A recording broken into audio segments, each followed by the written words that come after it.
এই চাওয়ালি, বলতো কালেক্টর সাহেবের বাড়িটা কোথায়? আরে সুজাতা, তুই? আরে কোয়েল, তুই?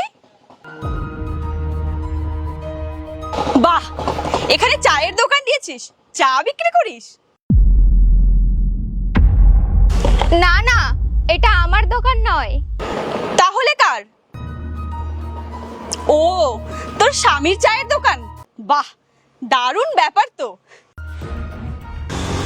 বিয়ে করলি তো করলি, তাও এর সাথে? ভাবলেও হাসি পায়। জানো সুজয়, এই ছেলেটা একসময় আমাকে অনেক ভালোবাসতো আর সংসার করার স্বপ্ন দেখেছিল, আর আমার পিছনে তো পাগলের মতো ঘুরতো। ও মনে করেছিল আমাকে বিয়ে করবে, নিজের অবস্থাটা মনে হয় ভুলে গেছিল। আর কোয়েল, আমি তোকে কতবার বলেছিলাম এই ছেলেটার চক্করে পড়িস না, নিজের জীবনটা নষ্ট করে দিলি। তুই তো পড়াশোনায় ভালো ছিলি আর কালেক্টরও হওয়ার চেষ্টা করছিলি, কিন্তু দেখ না, একে বিয়ে করে তোর জীবনটা ওই চাওয়ালি হয়ে গেল। আমি খুব দুঃখিত রে তোর জন্য, তোর জন্য খুব খারাপও লাগছে, আবার হাসিও পাচ্ছে। দেখ সুজাতা, আমি জীবনে যেখানেই আছি ভালোই আছি, সুখে আছি। সুখে? হ্যাঁ, অবশ্যই সুখে আছিস। গরিব মানুষ তো নিজেদের সান্ত্বনা দেওয়ার জন্য এইসব বলেই থাকে। যদি পড়াশোনাটা করে ওই কালেক্টর হতে পারতিস, তাহলে ভালো পদে থাকতিস, ভালো জীবনও কাটাতে পারতিস। যাই হোক, তোর জীবন তুই যেমন খুশি বাঁচ, কিন্তু তোকে দেখে না আমার খারাপই লাগছে। সুজাতা, তুই একটু বেশি বাজে কথা বলছিস, আর আমার স্বামীর নামে কোনো খারাপ কথা বলার কোনো দরকার নেই। আমি তো খুব ভালো করেই জানি ওর মনে তুই কতটা কষ্ট দিয়েছিলিস, আর এটা আমার ব্যক্তিগত জীবন, তোর নাক গলানোর কোনো দরকার নেই।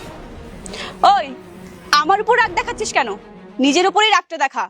ওকে বিয়ে করার সিদ্ধান্তটা কিন্তু তোরই ছিল, আর বিয়ে যখন করেছিস এখন ভোগ কর। আমার উপর রাগ দেখাচ্ছিস কেন? দেখ, আমরা তো বেশ ভালো জীবনযাপনই করছি, অন্তত তোর মতো ওই চা তো বিক্রি করছি না। ভাবলে আমার ভয় লাগে, ওর সাথে যদি বিয়েটা হতো আমার জীবন তো শেষ হয়ে যেত, আর আমাকে ওই চা বিক্রি করতে হতো। বাবা, কি বাজে ব্যাপার, ভাবলেই ভয় লেগে ওঠে। আরে তুই তোর নিজের জীবনটা নিয়ে খুশি থাক না, ভালোই তো উপার্জন করছিস, ভালোই আছিস, তাহলে নিজের দিকে দেখ, আমার দিকে কেন দেখছিস? তুই যা, চলে যা এখান থেকে। আরে কেন এদের সঙ্গে তর্ক করছো? এদের তো সময়ের দাম নেই, কিন্তু আমাদের তো সময়ের দাম আছে, আমাদের তো অনেক কাজ আছে। চলো এখান থেকে। হ্যাঁ, ঠিকই বলেছো, চলো এখান থেকে। ওদের মতো চা বিক্রি করা লোকেদের সাথে আমাদের কথা বলে কোনো লাভ নেই, এখান থেকে চলো। হ্যাঁ। দেখো, ওদের কথায় কিছু মনে করো না। তুমি তুমি তো জানো ও এমনিতেই কত অভদ্র। অনেক ধন্যবাদ মা, আমার দোকানটা দেখার জন্য। আন্টি, আপনি চলে এসেছেন, অনেকটা দেরি করলেন। ওই যে ম্যাডাম, আপনাকে বলেছিলাম না, ওই পাশের বাড়ির মুন্নি খুব অসুস্থ ছিল, ওকে হসপিটালে ভর্তি করে দিয়ে এলাম। ও, খুব ভালো করেছেন। এখন ওর অবস্থা কেমন? ডাক্তার বলেছে এখনো বিপদ মুক্ত, তাই আমি চলে এলাম। মা, তোমাকে একটা কথা জিজ্ঞেস করব?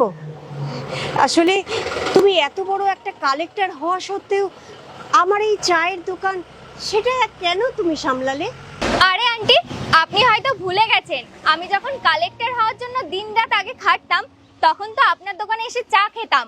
আপনি তো আমার কাছ থেকে 1 টাকাও নিতেন না। আপনি উপকারের কথা বলছেন? আপনিই তো আমার অনেক বড় উপকার করেছিলেন। তুমি সত্যি খুব ভালো, খুব ভদ্র একজন সংস্কারী মেয়ে, সেই জন্যই তো তুমি এত বড় একজন কালেক্টর হতে পেরেছো। আমার দোকানে তো অনেকেই চা খেতে আসতো, কিন্তু কই, তারা তো কেউ কালেক্টর হতে পারেনি। ভগবান করুক তুমি আরো বড় হও। আচ্ছা আন্টি, আমাদের এখন দেরি হয়ে যাচ্ছে, তাহলে এখন আমরা আসি। চলো।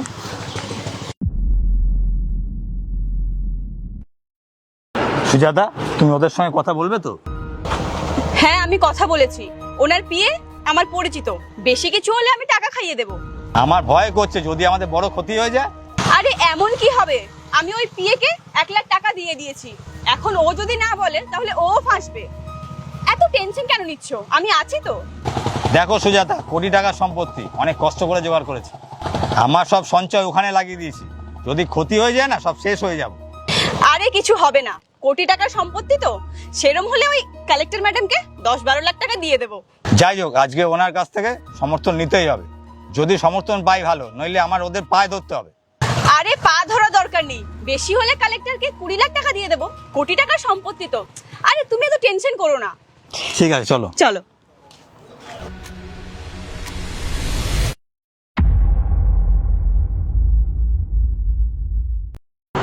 তুই তুই এখানে কি করছিস? তোরা আমার বাড়িতে কিভাবে ঢুকলি, তাও আবার আমার অনুমতি ছাড়া? ও বুঝেছি, তোর স্বামী ওই চায়ের দোকানে কাজ করতো আর তুই এই কালেক্টরের বাড়িতে কাজ করিস। ভদ্রভাবে কথা বল, যার সাথে দেখা করতে এসেছিস আমি সে। কি? তুই এখানকার কালেক্টর? এই বাজে কথা বন্ধ কর, তোর যোগ্যতা আছে। আচ্ছা, কার সাথে দেখা করতে এসেছিস? আমরা আমরা ম্যাডাম মিসেস রয়ের সাথে দেখা করতে এসেছি। আর যাকে তুই ছেড়ে চলে গিয়েছিলি তার পুরো নামটা কি যেন ছিল? বুবাই রয়।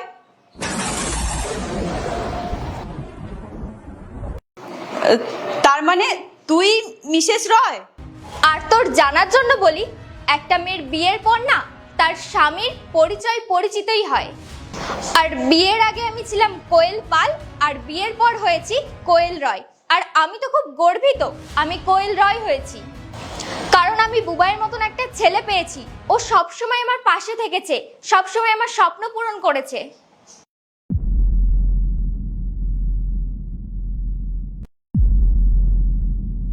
কোয়েল, এরা এখানে কি করছে?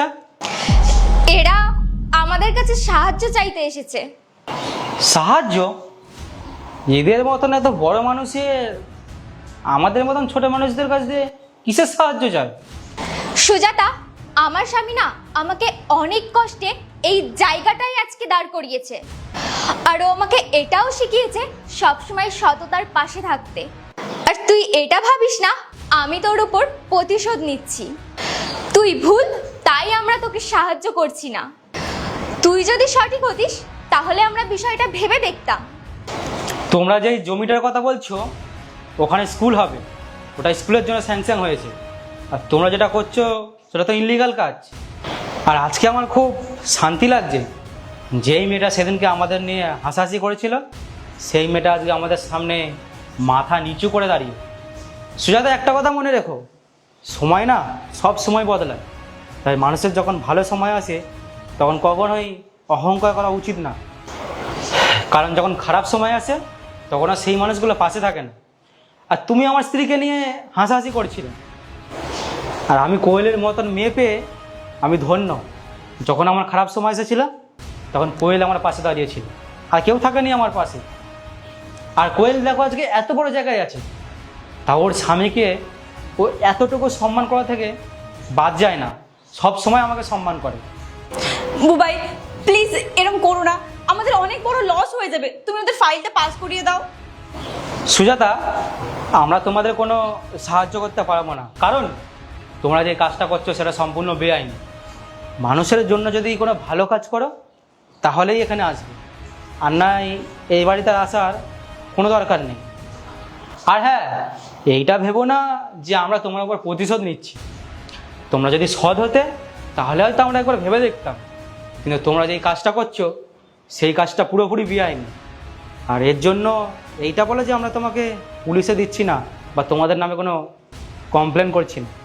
সময় আছে, শুধরে যাও, আর নয় আগামী দিনে কিন্তু আরও অনেক বড় ফাঁসবে। তো এখন এখান থেকে চুপচাপ বার হও। শুনলি তো, আমার স্বামীর সিদ্ধান্তই আমারও সিদ্ধান্ত। তাহলে এখন এখান থেকে যেতে পারিস।